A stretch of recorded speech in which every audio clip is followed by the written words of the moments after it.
let's move on to our third and final segment of our preview. That being UFC Fight Night, Lewis versus Spivac. Going down this Saturday night, November 19th, at the UFC Apex in Las Vegas. Headlined by Derrick Lewis and Serghei Spivac. So here we go. Before we talk about just a little handful of a few of these fights on this card, any other fights or fighters that you guys want to spotlight for our listeners? I guess we should point out Ricky Turcios is on this card.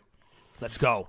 God help us all, though, because that last performance from Turcios was one of the worst fucking things I've ever seen. Hopefully that's not the case again. We get something a little bit more entertaining, something that warrants him having become Ultimate Fighter champion. But, yeah, he's a good one to look out for, as well as Brady Highstand. He's another one coming out of tough that I think has some good potential. Okay. Yeah, I was going to note him as well. He's the man who lost the tough finale to Ricky Turcios, and he's a guy who I always thought had what was obviously a lot of skill. He was just kind of raw. So I like to see that after he lost that tough finale to Turcios, he took like more than a year off before taking his next UFC fight. So I'm very curious to see what kind of improvements he has potentially made. Hopefully he has made improvements, unlike Turcios, who made de-improvement, whatever the opposite of improvement is. And then the other one I'll note, again, we had to narrow this down. There's so much on the show tonight, so we're only going to preview 4 fights. So there's one other that's kind of high level is Jennifer Maia versus Marina Moroz. I think that could be a really interesting fight and definitely has some implications. Yeah, absolutely. All right, well then, our first fight we're going to hop into in the opening the main card in the welterweight division, Jack Della Maddalena against Danny Roberts. Maddalena from Australia, 12-2 as a pro. His 2 losses were his very first 2 fights, which means he's on a 12-fight win streak, 1 on the Contender Series, and now 2-0 in the UFC. He'll be standing across from Danny Hot Chocolate Roberts, out of England, 35 years old, 18-6 as a pro. Looking to get back in the win column because his last fight he lost to Francisco Trinaldo. Omar, let's start with you. Give us your take and your pick of this fight. So I like both of these guys, but Maddalena to me is on a different level. That dude is an absolute monster. As much as I like Danny Roberts, I just think he's going to end up getting run over. I think the pressure is going to be too much. I think he's going to be on his back foot most of the time, and I think he's going to catch up with him. I'm going to go with Maddalena, KO, round 2. Nice. Mark? All right, so Jack is a big favorite. He's minus 550. Danny Roberts is plus 400. I'm going JDM all day here. I don't know if he goes by JDM, but I'm fucking going with it. I have been big on the Della Maddalena bandwagon since his debut. He has not given me even a shred of a reason to consider getting off. He's looked incredible in his UFC run thus far. Danny Roberts is a guy who can do a bit of everything. He's not a bad fighter. But I just think he's going to get hit hard and get hit clean and get hit often. And as much as he can look good offensively sometimes, Roberts, he always gets hurt. Like, as soon as he gets touched cleanly, the fight changes. And there's no way he's not going to get touched by Jack Della Maddalena. So I think he will, and it will all go south and end quickly once the big shot happens. So I will say Jack gets a round 1 knockout. Yeah, I agree. I think that Maddalena, his striking is just on another level. He's at an 83% finish rate with knockouts, and he's just on such a tear, man. Riding a lot of hype. I think he's going to notch another knockout. I'm going to say round 1. All right. In the welterweight division, Muslim Salikhov takes on Andre Fialho. This is going to be a fun scrap, gentlemen. We have Salikhov, the king of Kung Fu, out of Dagestan, 38-year-old. He's 18-3 as a professional.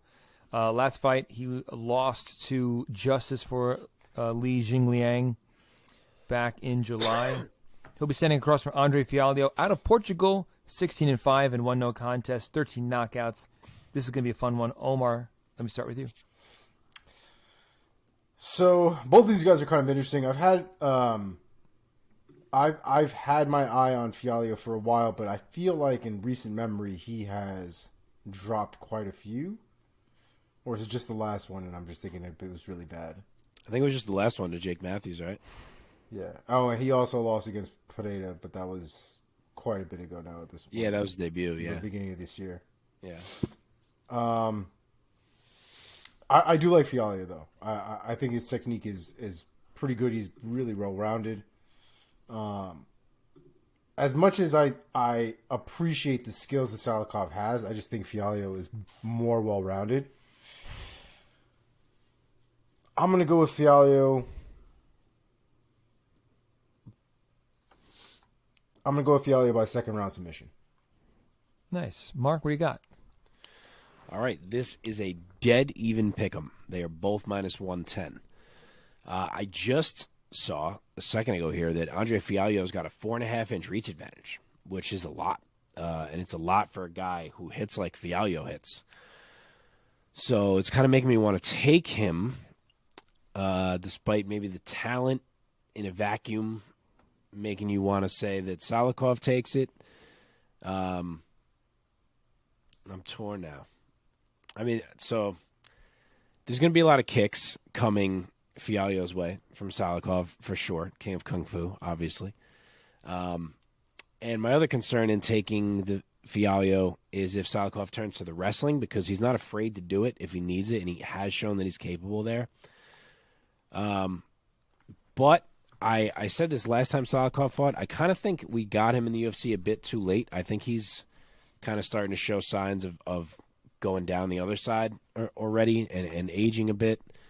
So, yeah, I'm going to go Fialho. Maybe he's not at quite a high enough level. Maybe the striking he's going to get a little outclassed. Obviously, we know that's possible from what Jake Matthews just did to him. But I'm going to go with him. I think that 4-inch reach advantage is a lot. I think he's a tough guy. He's going to hang in there, and I think he can find a big one. So I'll say Fialho puts Muslim down in an exchange, round 2 TKO. Oh, I like that pick. I like it so much. I'm going to make a slightly different pick. I'm going to say that it's going to be a back-and-forth war, but I've always liked the striking of Fialho. I love his boxing. I'm going to say he finds a TKO in round 3, but it's going to be a really nice fight. All right, in the light heavyweight division, Ion Cutelaba, the maniac from Moldova, takes on Kennedy Nzechukwu. So we have Nzechukwu, the African Savage, his nickname, not mine. He's the 30-year-old from Dallas, Texas, coming off of a win against Carl Roberson. He's 10-3 as a pro. He'll be standing across from Ion Cutelaba, the Hulk, 28-year-old out of Moldova, like I said, 16-8 as a pro, 12 knockouts, coming off back-to-back losses against Ryan Spann and Johnny Walker. Mark, go first this time. All right. The favorite here is Kennedy Nzechukwu. He is minus 180. Ion Cutelaba is plus 145. So, as always, in Kennedy Nzechukwu fights, he is a monster. He's going to have a 4-inch height advantage and an 8-inch reach advantage, which is friggin' huge. I was just saying how big 4.5 is. 8 is ridiculous. It's going to be interesting. Kennedy is a big, big boy. He's starting to put it together a bit more. Whenever you watch him fight, you can always see the potential. He's always kind of just had, like, he looks a bit tentative at times. He makes bad decisions at times, things like that. But the skill is in there. He has been leveling up a bit lately, it seems, but at least in the last fight with Roberson, that was more so with the wrestling that he leaned on, and I'm not sure if that works against a monster like Cutelaba is, just with the power and the strength and how good his own wrestling is. So, as much as I could see it, because Nzechukwu is one of these guys, like, it happens in MMA sometimes where, like, the level up happens, and you're like, I should have known that was going to happen. Like, it feels like we could be at that point where it's like, wow, he figured it out. But I'm going to go against him. I think that at least what we've seen from him so far, he strikes me as the kind of guy that Iwan bum rush can kind of work against. Like, he loves to put that on people. Sometimes they break, sometimes they don't. I think it can kind of work here. I think he can dump Nzechukwu, put it on him on top.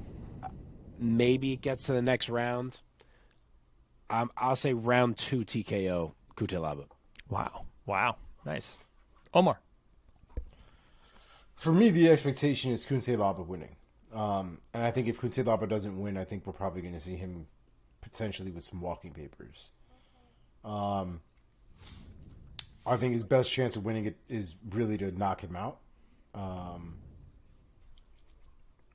I think if this ends up going 3 rounds, I think it ends up being a pretty back and forth fight. I don't see Ion having a completely dominant performance. The one thing about Ion is that he gets hit. And when he does, these are big boys. I think in the end, though, I think Cutelaba is going to end up catching him. Probably end up catching him early. I do think he throws the bigger shots, the harder shots. I'm going to go Ion Cutelaba KO round 1. Wow.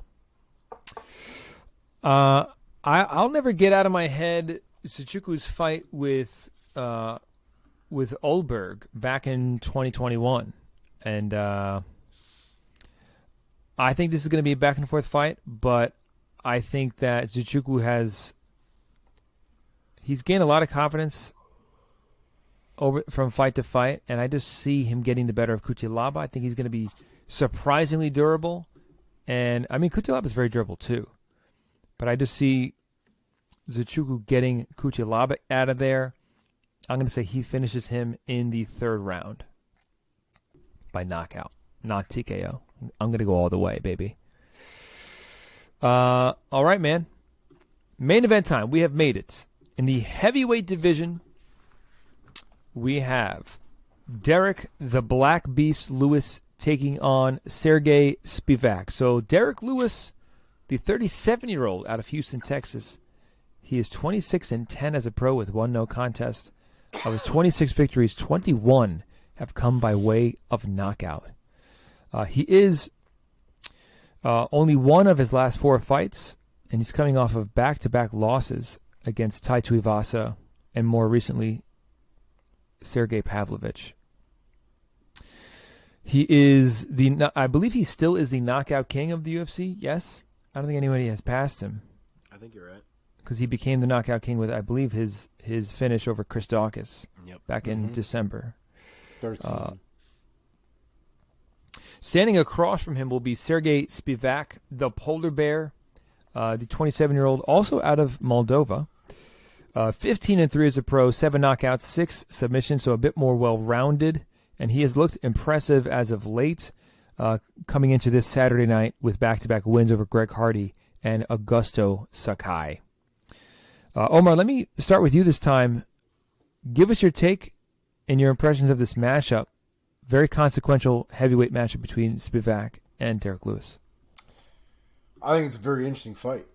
Derrick Lewis gets put up against another guy who I think is pretty well-rounded.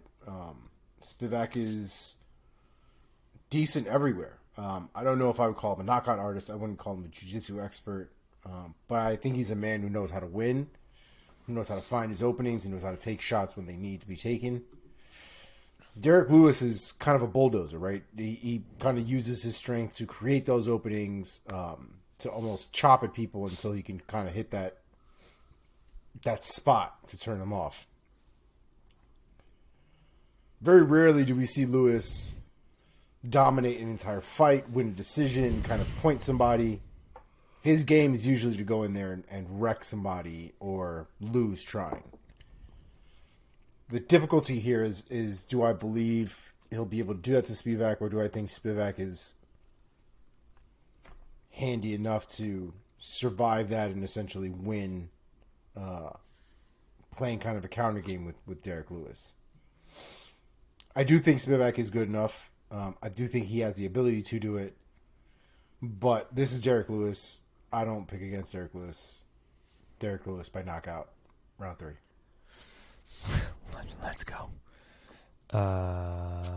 Mark, take it away. All right. Derrick is the dog, plus 160.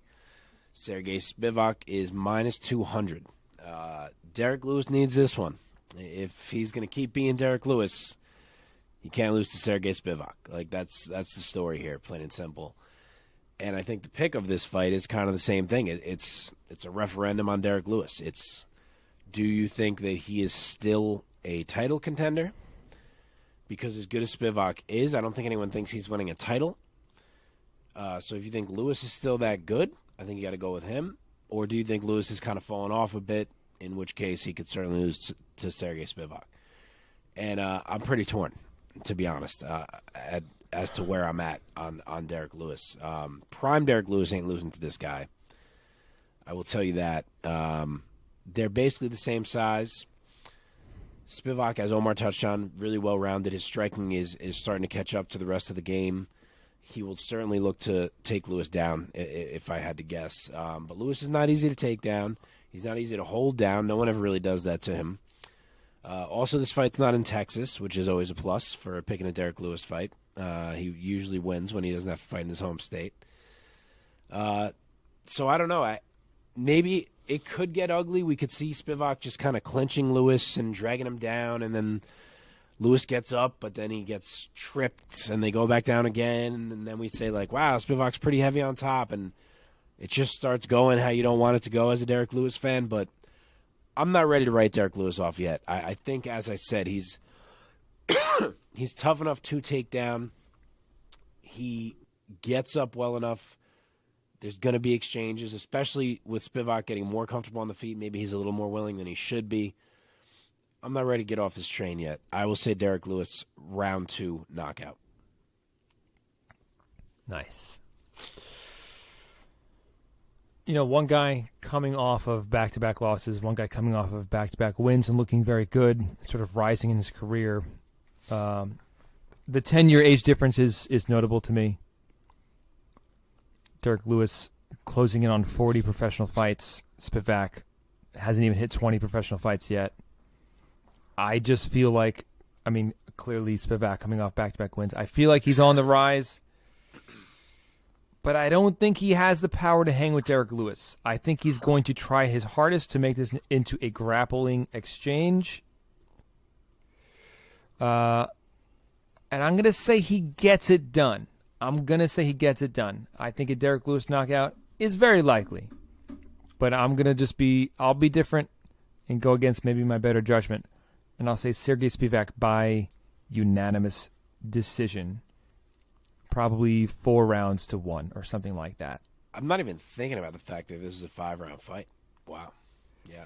I only just thought about it when I heard you say decision. I was like, oh my God, these big boys got to fight 5 rounds. Yeah.